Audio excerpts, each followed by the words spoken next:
اعوذ باللہ من الشیطان الرجیم بسم اللہ الرحمن الرحیم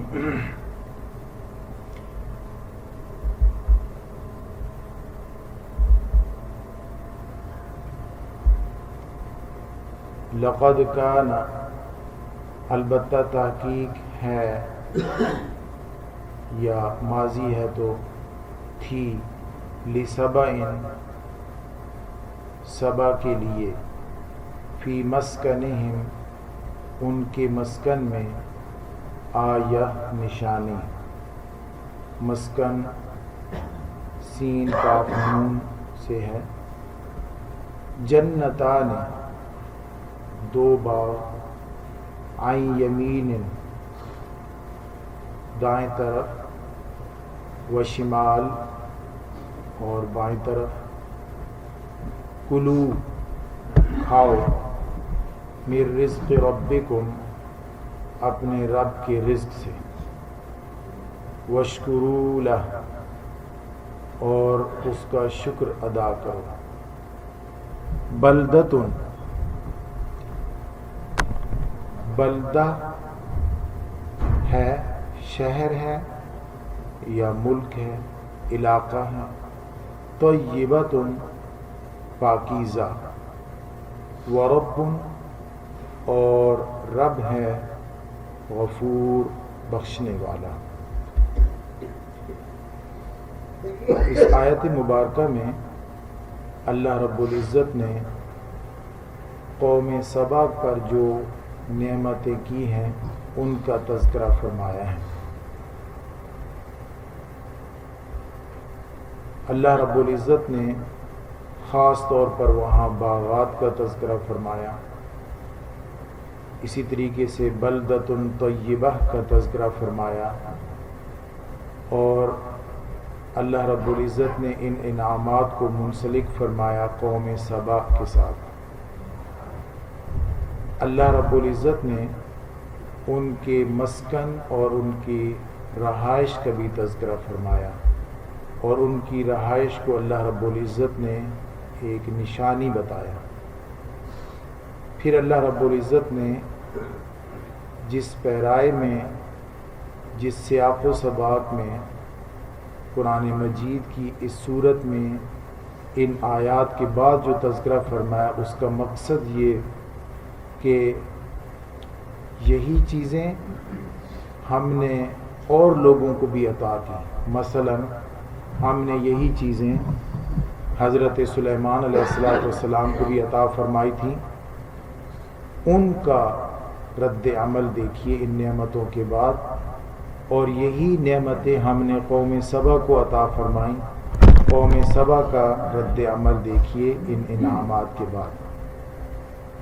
تو اس جگہ پر قرآن مجید کی ان آیات کا یا اس سورت کے اندر اس موقع پر قوم سبا کا تذکرہ ہمیں یہ بتاتا ہے کہ دونوں کے رد عمل کا فرق دیکھیے۔ سب سے پہلے ہم ان کے مسکن کی بات کرتے ہیں تو سکانہ سے ہے، اس میں ظرف مراد ہے گھر، لیکن اس جگہ پہ وہ خطہ، وہ علاقہ جس علاقے میں یہ قوم رہتی تھی وہ مراد ہے، اور وہ ہے یمن کا علاقہ۔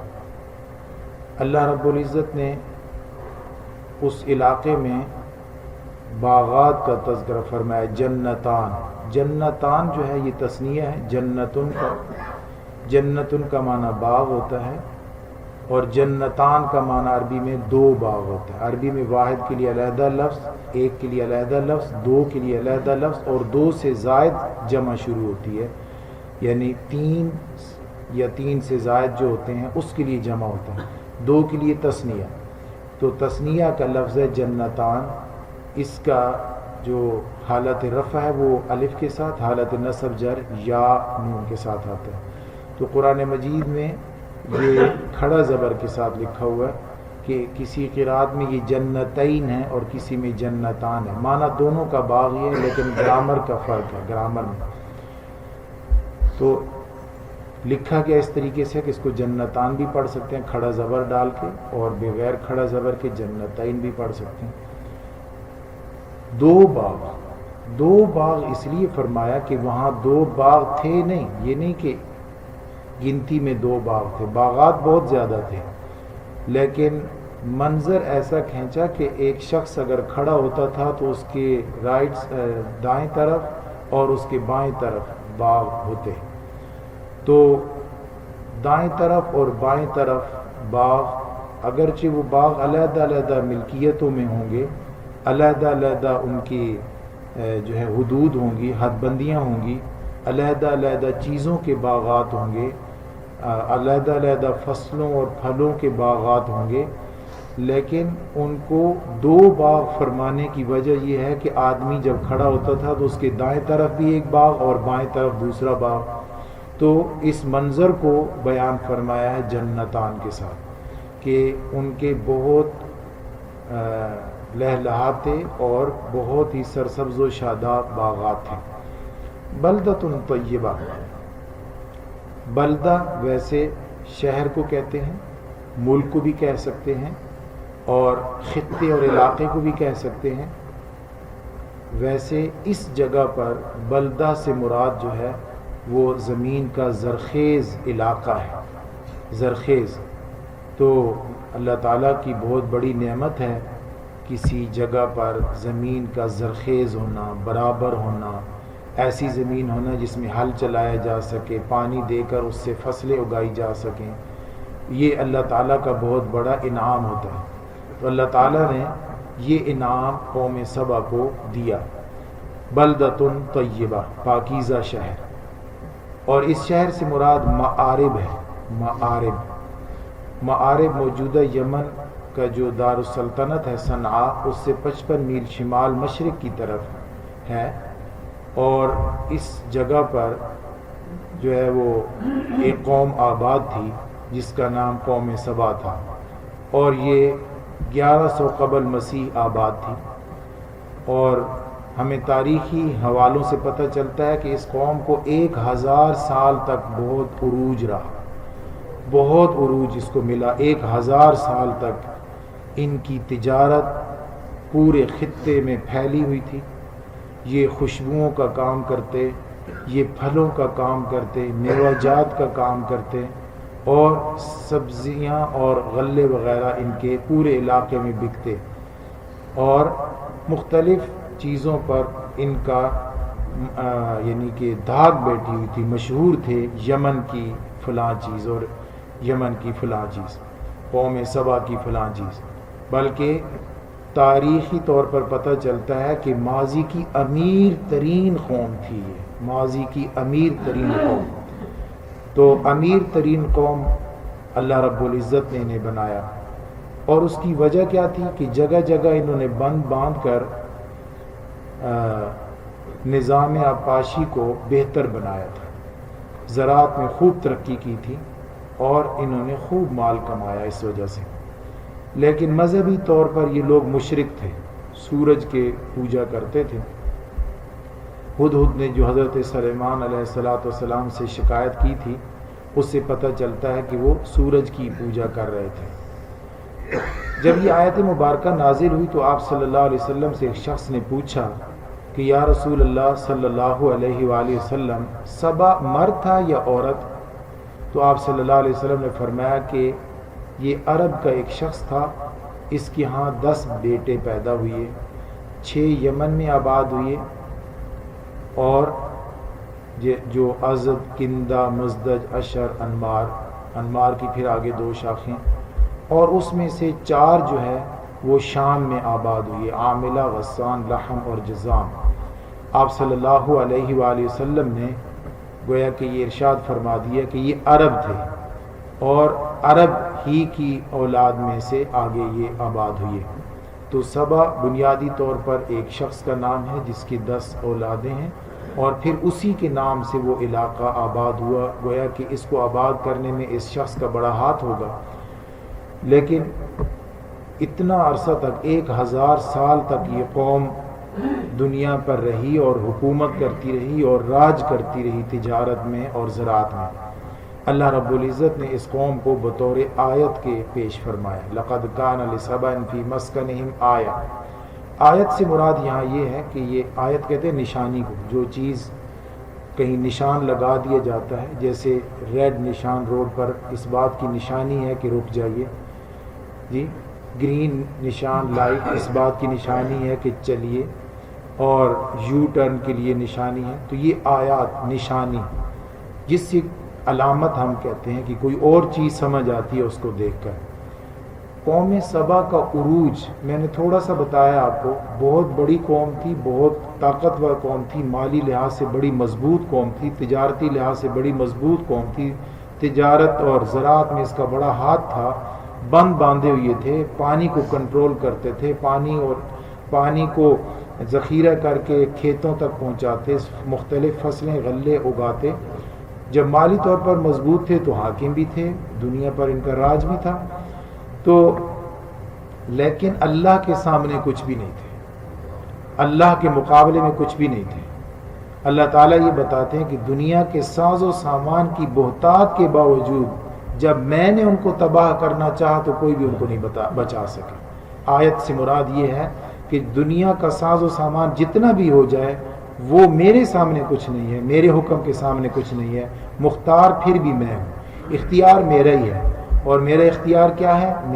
میرا ایک طریقہ کار ہے کہ میں نیکوکاروں کا ایک انجام رکھتا ہوں، بدکاروں کا ایک دوسرا انجام رکھتا ہوں. میں نے نیکوکاروں کا جو انجام دیا ہے وہ میرے اختیار سے ہے، محسنین کا جو انجام ہے وہ میرے اختیار سے، اور بدکاروں کا جو انجام ہے وہ میرے اختیار سے. اللہ رب العزت نے ان کو یہ حکم دیا کہ کلوا من رزق ربکم، اپنے رب کے رزق سے کھاتے رہو، واشکروا لہ، اور اس کا شکر ادا کرو. علماء نے لکھا ہے کہ یہ 13 بستیاں تھیں، 13 بستیوں میں الگ الگ پیغمبر آیا کرتے تھے اور ان کو تبلیغ کرتے تھے. تو 1000 سال تک یہ رہے، 13 بستیاں تھیں، تو بہت زیادہ پیغمبر ان کے اندر آئے ہوں گے. تو پیغمبر ان کو تبلیغ کرتے تھے، اور تبلیغ میں بنیادی چیز یہ تھی کہ یہ اللہ کی جو نعمتیں ہیں اس کا بدلہ یہ ہے کہ شکر ادا کیا جائے. لیکن کچھ علماء نے لکھا ہے کہ پیغمبر نبی آئے ہوں تب بھی نعمتیں جو ان کو ملی ہوئی تھیں اس کا تقاضا یہ تھا کہ اللہ کا شکر ادا کرتے. تو گویا کہ پیغمبروں کی زبان سے نہیں بلکہ زبان حال سے انہیں یہ پیغام دیا جا رہا تھا، زبان حال سے، کہ یہ جو نعمتیں تمہیں ملی ہیں اس پر اللہ کا شکر ادا کرو. تو گویا کہ شکر ایک بنیادی تقاضا تھا ان سے. شکر کے 3 طریقے ہیں. شکر کا لفظی معنی اظہار احسان ہے، یعنی یہ سمجھنا کہ میرے اوپر یہ کسی کا احسان ہے، یہ بند ہماری طاقت نہیں ہے، یہ باغات ہماری جو ہے وہ کاریگری نہیں ہے، یا ہمارا ہنر نہیں ہے، ہماری محنت نہیں ہے، یہ کسی اور کا احسان ہے ہم پر، یعنی اللہ کا احسان ہے ہم پر. یہ سمجھنا یہ شکر ہے. اسی طریقے سے شکر کا یہ ہے کہ تھوڑا کھا کر مطمئن رہنا، جتنا ہے اس پر مطمئن رہنا کہ یہ بہت ہے، یہ بہت ہے. اس پر جو اضافہ کریں گے وہ اللہ رب العزت کریں گے، اور جب اس کو اضافہ اللہ رب العزت کریں گے تو وہ بہتر اضافہ ہوگا، وہ لوگوں کے اندر اس کا بہتر رزلٹ آئے گا. تو مطمئن رہنا یہ بھی شکر کا ایک معنی ہے. اور شکر کا ایک تیسرا معنی ہے کہ زبان سے اس کا اظہار کریں، زبان سے بتائیں کہ یہ میرے اوپر فلاں کا احسان ہے. دل میں اس کا احسان سمجھیں، دل میں اس کا احسان سمجھیں کہ میرے اوپر فلاں کا احسان ہے، اور اعضاء سے بھی اس کا اعتراف کریں، یعنی عبادت کی شکل میں عبادت کر کے اس کا اعتراف کریں کہ یہ میرے اوپر کسی کا شکر واجب ہے اور میرے اوپر کسی کا احسان ہے. تو یہ 3 قسمیں ہو گئیں شکر کی. فرماتے ہیں کہ شکر کرنے والے لوگ 3 درجے کے ہوتے ہیں. ایک یہ کہ اللہ کی نعمت کو اللہ کی نعمت سمجھتے ہیں، پہلے درجے میں وہ لوگ ہیں جو اللہ کی نعمت کو اللہ کی نعمت سمجھتے ہیں. دوسرا وہ لوگ ہیں کہ جو یہ سمجھتے ہیں کہ یہ اللہ کی نعمت میرے حق میں بھی نعمت ہے، یعنی یہ جو مجھے ملی ہے یہ دنیا میں بھی میرے لیے بہتری لائے گی اور آخرت میں بھی میرے لیے بہتر ہے. دوسرا درجہ یہ. دوسرے درجے میں یہ لوگ ہیں کہ جو چیز انہیں مل جائے وہ اسے اپنے حق میں اللہ کی نعمت سمجھیں کہ یہ اللہ کا بہت بڑا کرم ہوا میرے اوپر، یہ چیز مجھے ملی اور میرے حق میں یہ دنیا میں بھی بہتر ہے اور آخرت میں بھی بہتر ثابت ہوگی. اور تیسرا درجہ اس کا یہ ہے کہ اس پر جو یہ دو پہلے درجے حاصل ہوئی ہیں، یعنی پہلے اس کو اللہ کی نعمت سمجھا ہے اور دوسرا یہ کہ اس کو اپنے حق میں بھی اللہ کی نعمت سمجھا ہے، اس پر اللہ کا شکر ادا کرے کہ یا اللہ اس نعمت کے ہوتے ہوئے، یہ دنیا کی اس چیز کے ہوتے ہوئے مجھے آپ نے بگڑنے سے بچا لیا ہے، مجھے شکر گزاری کا جذبہ عطا کیا ہے۔ یہ شکر کے 3 درجے ہیں۔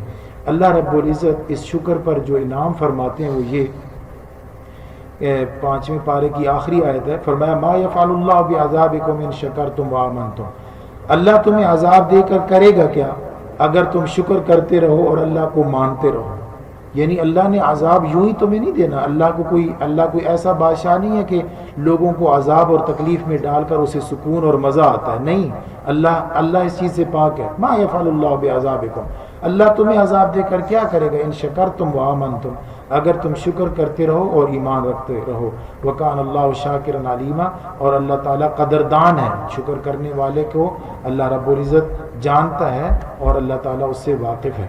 تو گویا کہ آیت کریمہ جو ہم نے سمجھی ہے، لقد کان لسبع، البتہ تحقیق قوم سبا کے مساکن میں نشانی ہے، جنتان عن یمین و شمال، 2 باغ تھے دائیں اور بائیں 2 باغ تھے، 2 باغ ہی مراد نہیں ہے۔